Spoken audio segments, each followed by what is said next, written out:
What's good, everybody? What's good? It's your boy,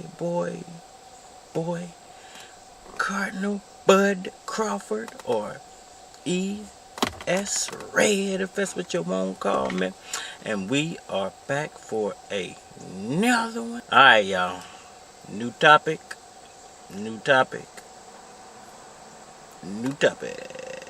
Out of options. Terence Crawford now says he doesn't need Errol Spence Jr. Alright, y'all, so as the negotiation world turns, every day is something new when it comes to this fight, man. It's we're getting everything except for the fight being announced. It's getting a little old, but very interesting on how these two guys choose to address one another. And all this stuff is coming straight through social media. Errol Spence will post something, Terence Crawford will post something. Errol Spence will say something, Terence Crawford will say something to rebuttal or refutate what's being said. And now there were a few interviews that were done. I believe it was the Welterweight podcast had an interview with Terence Crawford, and Terence Crawford basically said, well, I don't need Errol Spence at this point, you know, which to me is an indication that maybe this fight is not going to happen this year. Not saying it's not going to happen. I'm not saying that's a 100% fact that it's not going to happen. But maybe not this year. Maybe next year it'll happen. Or maybe it don't happen at all, you know. That's a possibility too. But more than likely, not going to happen this year. Why does Terence Crawford feel like he doesn't need Errol Spence Jr.? Are there better fights to be made than Errol Spence Jr.? Bigger fights to be made? More money somewhere else? In all actuality, there are, as far as welterweight goes, there is no fight that's bigger than a fight you could get for Undisputed, as far as titles go. Now, I've mentioned this several times to y'all, and I know a lot of people are taking it how they taking it. Some people don't like hearing it, but Manny Pacquiao is a bigger fight for either one of these guys if they want to put it on. Now, it's not as big as fighting for Undisputed, but there would be more money involved in a Manny Pacquiao fight for either one of these guys. So if that's what he means, like, you know, I don't need him because I have a bigger fight that I can put together that will bring me more money, I would have to agree with him. Yeah, a Pacquiao fight will bring you more money. A Floyd Mayweather fight will bring you more money. Can you get Floyd in the ring? H-E double hockey sticks? No, you can't get Floyd in the ring. A Canelo fight will bring him more money. Josh Taylor fight will bring him a decent bag of money. Wouldn't be as probably as good as the Errol Spence fight or the Pacquiao fight. But because Josh Taylor does bring the UK crowd with a whole nother country, you got two countries now purchasing a fight. Yes, the Josh Taylor fight will be big. Then you got the two sleeper cells. You got Jerron Ennis, you got Virgil Ortiz. He could definitely put on a Virgil fight, and I think fans would love that. It would be a big fight. Wouldn't be as big as the Spence fight, wouldn't be as big as the Pacquiao fight, wouldn't be as big as the Josh Taylor fight, but definitely would do numbers. Then you got Boots. He's not going to fight Boots. It's just not going to happen. Unfortunately for Boots, he's too good for either one of these guys. He is way too much of a risk, and there's not a lot of reward there's not a lot of financial reward that comes along with that fight, because Boots isn't famous yet. He's only big within the boxing world, so it would be hard to get the average boxing fan who doesn't know who Boots is yet to buy into a Crawford Boots or a Spence Boots fight. Who else you got? Then you got Thurman. Thurman would definitely be a decent fight for Crawford, you know.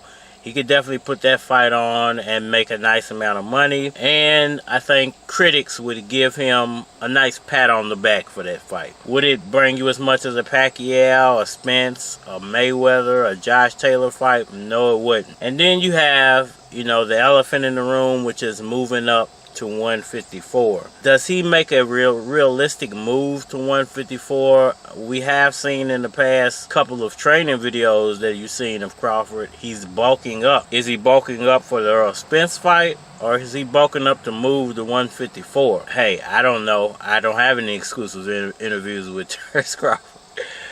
But I do know he's playing a dangerous game with his weight if he's bulking up to fight Errol Spence Jr. Because when you do start to drop some of that extra weight, it's going to be a problem come fight night. At 154, you know that I think he does have a better shot to fight one of the Charlo brothers at 154 than Errol Spence does because of Errol Spence's friendship with the Charlos. I think there's better opportunity for Terence Crawford to take on a Charlo than there is for Errol Spence, simply because of that. Now, I mean, at the end of the day, does he really not need Errol Spence? No. He needs Errol Spence Jr. He is going to get chewed up so bad if he takes... He could take another welterweight fight and fans won't chew him so bad. If he moves to 154, I think he gets chewed up. If he avoids this fight indefinitely, like it never happens, his legacy gets chewed up because he keeps bringing up the fact, well, I'm already a shoe-in for Hall of Fame. Everything changes. You know, everything can be changed. Everything changes. And I think if he doesn't take that Spence fight ever and goes in retirement without ever fighting Spence, there's a chance he'll make it to the Hall of Fame, but he won't get as much acclaim or praise as he would if he would have taken that Errol Spence fight and even lost. You know, I think even with a loss to Spence, his legacy would be more respected for him just getting in the ring with Spence. I think he's going to take a lot of flack. Fans are going to chew him up pretty bad. His critics are going to chew him up pretty bad. Sports analysts are going to chew him up pretty bad if he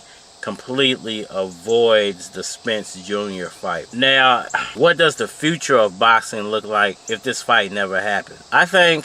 I would definitely hope that if the fight doesn't happen, Terence Crawford would have enough respect for the sport to just drop that title and move to 154. Don't go try to fight Thurman. Don't go try to fight Boots or Virgil. Just forget about 147. You know, you need to go to 154, start over, and perhaps you can unify at 154. Maybe you fight a Charlo, maybe you don't. Maybe Charlo drops the titles, and you just become... You know, you get the spoils without actually having to go through a Charlo fight. So perhaps, you know, Charlo drops those titles and Terence Crawford just happens to be the guy who gets to pick all those titles up. Maybe he gets a fight with somebody, a pretty decent fight, and I predict he will probably win because I don't think whoever he would possibly face up with would be as good as Charlo. So, you know, and Terence Crawford's a good fighter, so it's not like he would be, even at 154, would be a pushover. I just think Charlo, because he is the champ, he's a better fit. You know, he's been there, he's been through the wars, he's fought most of the 154 fighters already, so we know he's the best at 154. So, you know, at the end of the day, does Terence Crawford need Errol Spence Jr. to cement his legacy, his Hall of Fame and all of that? No, yes and no, because once again, he's going to get chewed up for not taking that Errol Spence fight, but he does have options. You know, this is boxing. You can always go up in weight. You can always go back down in weight. There's not like, he's not like set in stone. He has to fight Errol Spence. But because these two superstars are in the same weight class, they are both holding titles, there is potential for him to ruin the rest of his entire career if he doesn't take that fight. Let me know what y'all think about that down in the comment section. Hit that like button for me. Share. Subscribe, tell a friend, holler at me on all social media platforms, Facebook, Instagram, YouTube, but you're more than likely to get a response on the tubes, so holler at me over there if you want a response. It's your boy, Cardinal Bud Crawford, or E.S. Red, if that's what you want to call me, and we are... Man, dashboard, the computer size. For what a bitch, you got the cute side.